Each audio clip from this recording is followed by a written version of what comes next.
ದೈವಚ್ಛೆ ಇದ್ದಾಗ ಆಗಲಿದ್ರೆ ನನ್ನಷ್ಟು ಅನಾಯಾಸವಾಗಿ ಆಗಿತ್ತು. ಮಧ್ವವಿದೆಯ ಸಂಸ್ಕೃತ ವ್ಯಾಖ್ಯಾನ ಹಿಂದೆ ಪ್ರಕಟ ಆಯಿತು. ಆ ಮಧ್ವವಿಜಯವನ್ನು ಎಡಿಟ್ ಮಾಡಬೇಕು ಅಂತ ವೇದಾಂತ ವ್ಯಾಖ್ಯಾನ ಇದೆ ಕೂಡ. ಅದನ್ನ ಸಾಮಾನ್ಯ 40 ವರ್ಷದ ಹಿಂದೆ ಎಡಿಟ್ ಮಾಡಿ ಇಟ್ಟಿದ್ದೇನೆ. ಮೂಲ ಮ್ಯಾನುಸ್ಕ್ರಿಪ್ಟ್ ಇಟ್ಟುಕೊಂಡು ಶೋಧನೆ ಮಾಡಿ ಎಲ್ಲ ಬರೆದಿದ್ದೇನೆ. ಆಮೇಲೆ ಒಂದು 2-3 ಸಾಲಿಗೆ ನಾನು ವ್ಯಾಖ್ಯಾನ ಬರಬೇಕು. ಆದರೆ ಏನು ಮಾಡಿದ್ರು ಗಂಟಾಗಲಿಲ್ಲ. ಬಂದೆ ಹೆಂಗಾದ್ರೆ ನನಗೆ ಅದು ಬಿಟ್ಟಾಗ್ಬೋದು. ಅಂದ್ರೆ ಅದು ಆಗಬೇಕು ಅಂದಾಗ ಅನಾಯಾಸ ನಾವು ಮಾಡಬೇಕು ಅಂತ ಪ್ರಯತ್ನ ಮಾಡಿದರೆ ಇಪ್ಪತ್ತಾಗ ಆಗ್ಬೋದು. ಇದು ಹಾಗೆ ಇದರ ಮಧ್ಯೆ ಉಪನಿಷತ್ ಚಂದ್ರಿಲ್ಲ. ಅದು ನಮ್ಗೆ ಗೊತ್ತಿಲ್ಲ ಹಾಗೆ ಅನಾಯಾಸವಾಗಿ ಆಗಿ ಹೋಯಿತು. ಹಾಗೆ ಇದೀಗ ಮಹಾಭಾರತ ಆಗ್ತದೆ. ಇದನ್ನ ಹೀಗೆ ಆಯ್ತಲ್ಲ, ಶುದ್ಧ ಪಾಠವನ್ನು ಕೊಡುವುದು, ವೇದಾಂತ ತೀರ್ಥರ ವ್ಯಾಖ್ಯಾನ ಈವರೆಗೆ ಪ್ರಕಟವಾಗದೇ ಇದ್ದದ್ದನ್ನು ಜನಕ್ಕೆ ಕೊಡಬೇಕು. ಅದು ಅದರ ಜೊತೆಗೆ ನನಗೆ ಕಂಡಿತು ಮಹಾಭಾರತ ತಾತ್ಪರ್ಯ ಹೇಳಿದ್ರು ರಾಮಕೃಷ್ಣ. ಇವತ್ತು ನಾವು ಮಹಾಭಾರತ ತಾತ್ಪರ್ಯವನ್ನ ಒಂದು ರೀತಿಯಿಂದ ದುರುಪಯೋಗ ಆಗ್ತಾ ಇದೆ. ಇಡೀ ಪುರಾಣ ಸಾಹಿತ್ಯ, ಇತಿಹಾಸ, ಪುರಾಣಗಳ ಸಮಗ್ರ ಸಂಶೋಧನೆ, research work on Indian mythology, ಆ ಒಂದು ಸಂಶೋಧನೆಯನ್ನ ನಾವು ಇವತ್ತು ಮಕ್ಕಳಿಗೆ ರಾಮಾಯಣ ಭಾರತ ಕಥೆ ಹೇಳಲಿಕ್ಕೆ ಮಾತ್ರ ಉಪಯೋಗಿಸ್ತಾ ಇದ್ದೀವಿ. ಅಂದ್ರೆ ನಾವು ಇದನ್ನು ಚಂದಮಾಮದ ಮಟ್ಟಕ್ಕೆ ತಂದಿರಿಸಿದ್ದೀವಿ. ಮಕ್ಕಳಿಗೆ ಕಥೆ ಹೇಳಲಿಕ್ಕೆ ಚಂದಮಾಮ.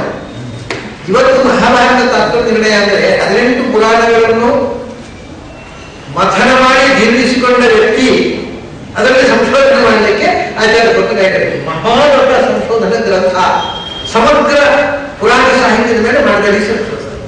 ಅದು ಆಚಾರ್ಯಕ್ಕಿಂತ ಮೊದಲಾಗಿಲ್ಲ, ಅವತ್ತವಾಗಿಲ್ಲ. ಮತ್ತೆ ಇನ್ನೂ ಆಗೋ ಸಾಧ್ಯತೆ ಇಲ್ಲ. ಈ ರೀತಿ ಗ್ರಂಥ ಬದಿಬೇಕಾಗಿದ್ರೆ ಇನ್ನೊಮ್ಮೆ ಸರ್ವಜ್ಞಾಚಾರ್ಯ ಬರಬೇಕು. ಅಂಥ ಒಂದು ಗ್ರಂಥವನ್ನ ನಮ್ಮ ಮಕ್ಕಳ ಕಥೆಯಲ್ಲಿ ಉಪಯೋಗಿಸುವುದ. ಚಂದ್ರಮಾಮ ಪುಸ್ತಕ ಹೇಳ್ಕೊಂಡು ಹೇಳುವಾಗ ಆದ್ರೆ ನೀವೇ ಬೇಕಾದಕ್ಕೆ ರಾಮಾಯಣ ಕಥೆ ತುಂಬಾ ಕಾಣ್ತಿತ್ತು ನನಗೆ. ಆಚಾರ್ಯನ ಇಷ್ಟು ದೊಡ್ಡ ಸಂಶೋಧನೆ ಗ್ರಂಥ ಬರೆದು ಅದು ಜನಕ್ಕೆ ಉಪಯೋಗಕ್ಕೆ ಬೀಳ್ತಾ ಇಲ್ಲವಲ್ಲ ಅಂತ ಯೋಚನೆ ಬಹಳ ಕಾಣ್ತಿತ್ತು ಮನಸ್ಸಿನಲ್ಲಿ.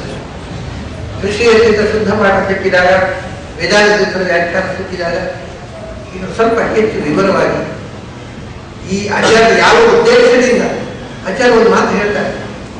ಅವ್ರು ಹೇಳ್ತಾರೆ ಧರ್ಮಾದಿ ಮೋಕ್ಷಾಂತ ನಾರಾಯಣ ನೀತಿ ಉಪಯೋಗಕ್ಕೆ ಈ ಗ್ರಂಥದ ವೈಶಿಷ್ಟ್ಯ ಏನಂದ್ರೆ ನೀನು ಈ ಗ್ರಂಥವನ್ನು ಅಧ್ಯಯನ ಮಾಡಿದರೆ ಏನಾಗುತ್ತೆ ಭಗವಂತ ಸಂತುಷ್ಟನಾಗ್ತಾರೆ.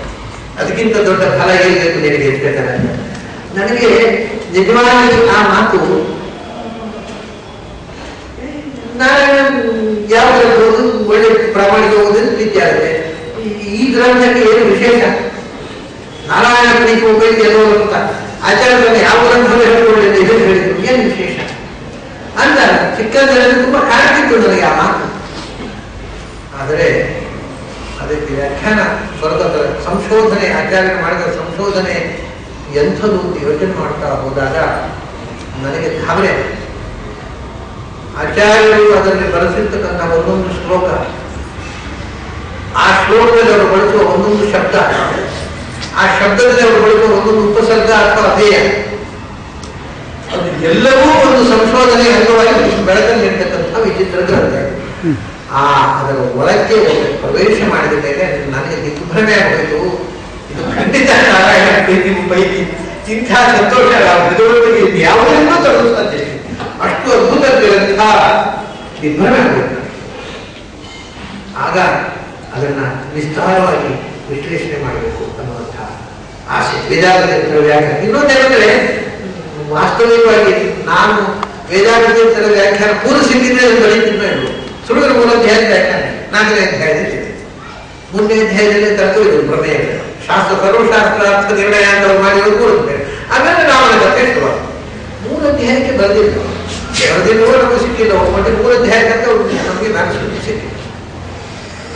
4ನೇ ಅಧ್ಯಾಯದ ವೇದಾಂತ 4ನೇ ಅಧ್ಯಾಯದಿಂದ 32ನೇ ಅಧ್ಯಾಯ ತನಕ ವೇದಾಂತ ವ್ಯಾಖ್ಯಾನವು ಸೂರ್ಯಮಠದಲ್ಲಿ ಸಿಕ್ಕಿದೆ. ಎಲ್ಲ ಪುಣ್ಯವಶಾತ್ ಮೈಸೂರಿನ ಓವಾಳದಲ್ಲಿ ಒಂದು ಬರ್ತಿದೆ. ಅದು ತತ್ವ